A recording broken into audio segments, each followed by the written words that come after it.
Hello दोस्तों, आज फिर से एक नए वीडियो में आपका स्वागत है। आज हम लोग इस वीडियो में बात करने वाला UP board class 10th maths का एक चैप्टर है हाइट एंड डिस्टेंस, ऊंचाई और दूरी। यह चैप्टर एग्जाम के लिए इम्पोर्टेंट है। इस चैप्टर से 5 नंबर का क्वेश्चन हर बार पूछा जाता है। तो हमने इस वीडियो में जिस तरह का क्वेश्चन जानेंगे, इसी टाइप का क्वेश्चन एग्जामिनेशन में ज़्यादातर पूछने की संभावना बनी रहती है। तो चलिए वीडियो को हम लोग स्टार्ट करते हैं। तो इस क्वेश्चन को सॉल्व करने से पहले आप लोगों को कुछ पॉइंट जानना होगा, जैसे कि उन्नयन कोण को हम लोग इंग्लिश में बोलते हैं एंगल ऑफ एलिवेशन। इसको उन्नयन कोण होता क्या है? तो उन्नयन कोण देखिए क्या होता है। उन्नयन कोण और अवनयन कोण जानने से पहले आप लोग को क्षैतिज और ऊर्ध्वाधर जानना होगा। तो देखिए क्षैतिज क्या होता है। क्षैतिज जो सीधा लाइन होती है, ये जो केवल ऐसे लाइन होती है, इसे हम लोग बोलते हैं क्षैतिज। और ऊर्ध्वाधर क्या होता है? ऊर्ध्वाधर तल। ऊर्ध्वाधर का मतलब ये खंभे की तरह जो ऐसे लाइन होती है, इसे हम लोग बोलते हैं ऊर्ध्वाधर। और ये जो होता है इसे हम लोग बोलते हैं क्षैतिज। तो ये तो आप समझ गए होंगे। अब जानते हैं हम लोग उन्नयन कोण। उन्नयन कोण को इंग्लिश में बोलते हैं एंगल ऑफ एलिवेशन। उन्नयन कोण होता क्या है? उन्नयन कोण देखिए क्या होता है। मान लीजिए कोई व्यक्ति यहाँ पे है, कोई व्यक्ति यहाँ पे है और यहाँ पे एक खंभा लगा हुआ है, यानी ऊर्ध्वाधर एक खंभा गड़ा हुआ है। तो ये तो हो जाएगा क्षैतिज तल। यहाँ पे कोई व्यक्ति है और ये हो गया उसका क्षैतिज तल और ये हो गया उसका ऊर्ध्वाधर तल। ये समझ होंगे। जब कोई व्यक्ति यहाँ से नीचे से जब ऊपर की ओर देखे, तो जो यहाँ का जो एंगल बनता है उसे हम लोग बोलते हैं उन्नयन कोण। तो ये समझ गए उन्नयन कोण। उन्नयन कोण का मतलब जब कोई भी व्यक्ति नीचे से जब ऊपर की ओर अपना सर ऊपर की ओर उठा करके देखे, तो हम लोग उसे बोलते हैं उन्नयन कोण। उन्नयन कोण समझ गए होंगे। अब अवनयन कोण जानते हैं। अवनयन कोण भी जानने के लिए एक हम लोग ये ले लेते हैं, एक खंभा हमने लिया, ये हो गया ऊर्ध्वाधर तल, और ये एक व्यक्ति यहाँ पे है और इसका ये हो गया क्षैतिज तल। ये समझ गए। ये हो गया मेरा ऊर्ध्वाधर तल और ये हो गया क्षैतिज तल, और कोई व्यक्ति यहाँ पे है।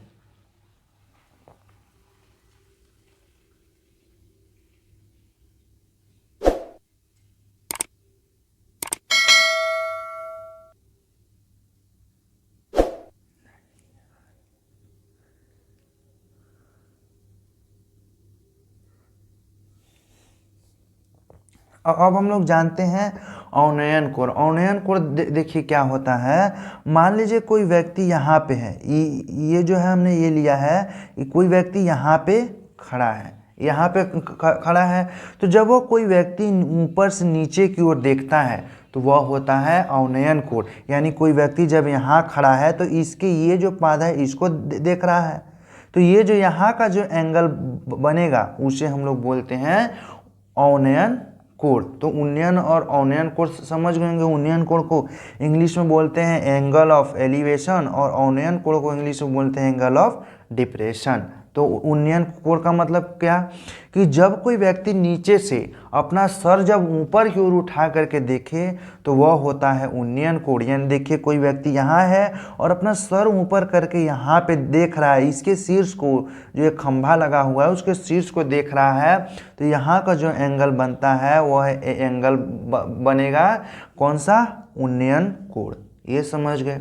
अब अवनयन कोण क्या होता है। जब कोई व्यक्ति ऊपर से अपना सर झुका करके नीचे की ओर जब देखता है, जब कोई व्यक्ति ऊपर से अपना सर झुका करके, मान लीजिए कोई व्यक्ति यहाँ है और यहाँ जो क्षैतिज का पाद है यहाँ पे देख रहा है, तो यह व्यक्ति अपना सर झुका करके ही देखेगा।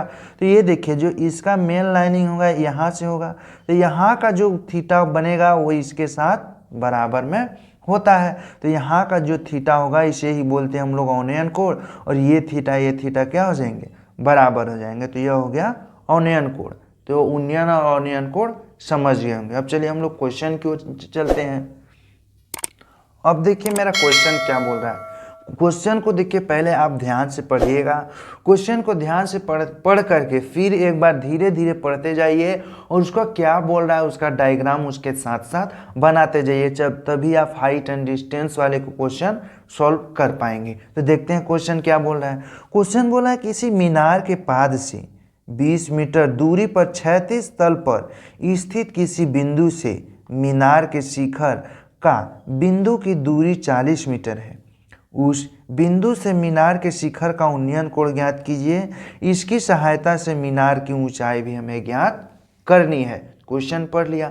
अब चलिए हम लोग फिर से क्वेश्चन को आसानी से आराम से पढ़ते हैं, उसका हम लोग समझते जाते हैं और डायग्राम साथ में बनाते चलते हैं। यहाँ पे बोल रहा है किसी मीनार के पाद से, मीनार यानी इसको हम लोग ये मान लेते हैं, ये क्या है, एक मीनार है। मीनार तो सीधा खड़ा ही होगा, तो हमने इसे मान लिया एक मीनार है। और बोला है मीनार के पाद से, पाद यानी निचला वाला बिंदु, यहाँ से नीचे वाले को हम लोग बोलते हैं पाद। पाद से 20 मीटर दूरी पर, पाद से 20 मीटर दूरी पर, या फिर आप इस साइड ले लीजिए या फिर इस साइड, हमने इस साइड ले लिया। पाद से 20 मीटर दूरी पे, तो यानी इसकी दूरी कितनी हो गई, इसकी दूरी हो गई 20 मीटर। 20 मीटर दूरी पर क्षैतिज तल पर, अब देखिए ये क्षैतिज तल बना कि नहीं, क्षैतिज तल ये बन गया, तो ये इसकी दूरी 20 मीटर है। तल पर स्थित किसी बिंदु से मीनार के शिखर का, यानी ये जो तल है, यहाँ से किसी मीनार के, यही जो मीनार है इसके शिखर, यानी इसका शिखर यानी ये पाद यानी ये होता है, शिखर यानी ऊपर का भाग, तो इसके जो क्षैतिज का यहाँ से और शिखर ये हो गया, यहाँ से इसके शिखर की बिंदु जो दूरी है वह है 40 मीटर। तो अब क्या बोल रहा है, उस बिंदु से मीनार के शिखर का उन्नयन कोण ज्ञात कीजिए, यानी हमें ये वाला थीटा ज्ञात करना है। कोई व्यक्ति यहाँ पे है और मीनार के शिखर को देख रहा है, तो यहाँ पे ये जो थीटा हमें है इसको ज्ञात करना है, और इसकी भी ऊंचाई हमें ज्ञात करनी है। आगे क्वेश्चन में इसकी सहायता से मीनार की भी ऊंचाई हमें ज्ञात करनी है। अब तो मेरा डायग्राम बन गया, इसको हम लोग अब सॉल्व कर सकते हैं। तो इसे हमने मान लिया A, और इसे मान लिया B, और इसे मान लिया C। आप कोई भी किसे भी मान सकते हैं। अब हमें ज्ञात करना है, पहले हम लोग ज्ञात करते हैं थीटा। तो थीटा ज्ञात करने के लिए हमें इसमें दिया क्या क्या है, हमें इसमें दिया है आधार, ये देखिए इसे बोलते हैं हम लोग लंब, इसे बोलेंगे, और ये इसे बोलेंगे हम लोग आधार, और ये जो है इसे बोलेंगे कण। ये आप लोग को पता होगा, ये समझ गए। अब देखिए इसमें हमें दिया क्या क्या है, दिया है आधार और कण दिया है। तो आधार और कण से हम लोग कैसे थीटा का मान निकाल सकते हैं। तो आप लोग को एक फॉर्मूला याद होगा कि कॉस थीटा इक्वल टू क्या होता है, कॉस थीटा इक्वल टू होता है आधार बट्टे कण। फॉर्मूला याद आ गया, कॉस थीटा इक्वल टू आधार बट्टे कण। तो आधार यानी हम लोग क्या लिख लेते हैं, BC लिख लेते हैं आधार, और कण का AC लिख लिया हमने, ये हमने लिख लिया। अब देखिए कॉस थीटा हम लोगों ने यहाँ पे लिखा कॉस थीटा, और BC का मान हमें कितना दिया है, BC का मान हमें दिया है 20, और A और C का मान कितना दिया है 40। अब देखिए ये 0 से 0 कटा, ये 2 से 4 कटेगा तो 2, यानी इसका कॉस थीटा का मान आ गया 1/2। अब याद कीजिए कि कॉस थीटा में, अब देखिए हमें किसका मान ज्ञात करना है, अब हमें ज्ञात करना है थीटा का मान। यदि हम थीटा का मान हम लोग ज्ञात करना है तो हमें इस कॉस को हटाना होगा। तो कॉस को हटाने के लिए यदि इस साइड भी हम लोग कॉस ला दें तब तो हट जाएगा। तो याद कीजिए कि जो 1/2 होता है, 1/2 कॉस में किस डिग्री का मान होता है, 1/2 कॉस में किस डिग्री का मान होता है, तो ये होता है कॉस 60 डिग्री का मान। तो यहाँ पे हम लोग लिख लेंगे कॉस थीटा इक्वल टू ये 1/2 जो मान होता है वह होता है कॉस 60 डिग्री का मान। ये इतना तक समझ गए होंगे। अब देखिए ये कॉस और ये कॉस कट गया। अब देख सकते हैं यहाँ पे मेरे को थीटा का मान कितना निकल गया, थीटा का मान मेरे को निकल गया 60 डिग्री। थीटा का मान 60 डिग्री फाइंड हो गया। अब हमें ज्ञात करना है ये AB, इसको हमने मान लिया था H, तो AB हमें ज्ञात करना है। तो AB चलिए अब ज्ञात करते हैं। अब देखिए हम लोग AB का मान कैसे ज्ञात कर सकते हैं। एक तो तरीका ये है कि ये जो है कितने डिग्री का एंगल है, ये है 90 डिग्री का। 90 डिग्री के लिए एक फॉर्मूला होता है कॉड स्क्वायर इज इक्वल टू लंब स्क्वायर प्लस कॉड square is equal to plus लंब स्क्वायर प्लस आधार स्क्वायर। एक तो तरीका ये है, एक तरीके से आप ये निकाल सकते हैं, और जो दूसरा तरीका है हम बताते हैं। देखिए क्या हो जाएगा, ये जो यहाँ पे हमें ये निकालना है, एच हमें ए बी हमें फाइंड करना है, तो हमने यहाँ पे लिख लिया ए बी, और बट्टे में या तो हम ये लिख देते हैं या फिर ये, दोनों में से कोई भी आप नीचे लिखेंगे। तो ये हम इसको लिख लेते हैं 40 को, तो यहाँ पे हो जाएगा क्या,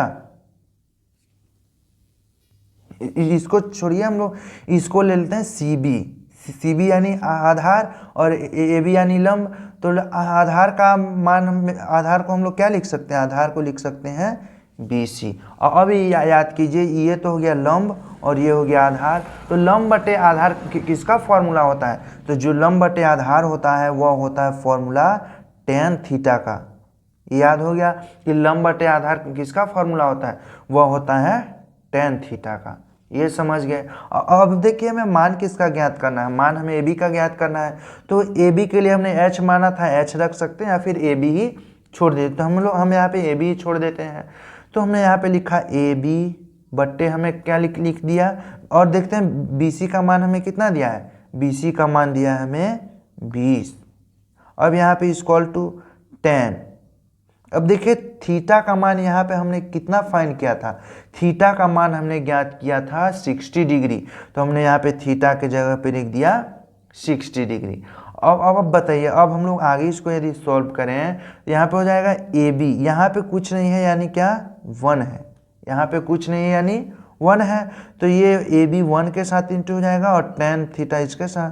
तो हम लोग AB 1 के साथ इंटू किया तो AB आ गया, और 20 इंटू tan 60 डिग्री, ये हो गया। अब आप बताइए, अब जो ये tan 60 डिग्री है, tan 60 डिग्री का मान कितना होता है, तो जो tan 60 डिग्री का मान होता है वह होता है √3। tan 60 डिग्री का मान कितना होता है, वह होता है √3। तो यहाँ पे यदि हम लोग रखें tan 60 डिग्री का मान, तो ये देखिए क्या हो जाएगा, AB का मान मेरे को आ जाएगा 20, और ये जो tan 60 डिग्री का मान कितना √3, यानी ये जो AB का मान मेरे पास कितना आ गया, AB √3 मीटर। तो ये तो इसका AB का मान मेरे पास कितना आ गया 20√3। AB का मान कितना 20√3 आ गया, और थीटा का मान मेरे से पूछा था तो इसका मान आ गया 60 डिग्री। तो इसी तरीके से आप इस टाइप को क्वेश्चन को सॉल्व कर सकते हैं। क्वेश्चन को सॉल्व कैसे करेंगे, पहले क्वेश्चन को एक बार आप पढ़ लीजिए, फिर उसके बाद क्वेश्चन को पढ़ते जाइए आराम से और उसका डायग्राम बनाते जाइए, तभी आप इस टाइप के क्वेश्चन को आसानी से सॉल्व कर सकते हैं। तो यदि वीडियो अच्छा लगा हो तो वीडियो को लाइक और चैनल को सब्सक्राइब जरूर कीजिए। तो फिर मिलते हैं इसी तरह के नए वीडियो में, तब तक के लिए धन्यवाद।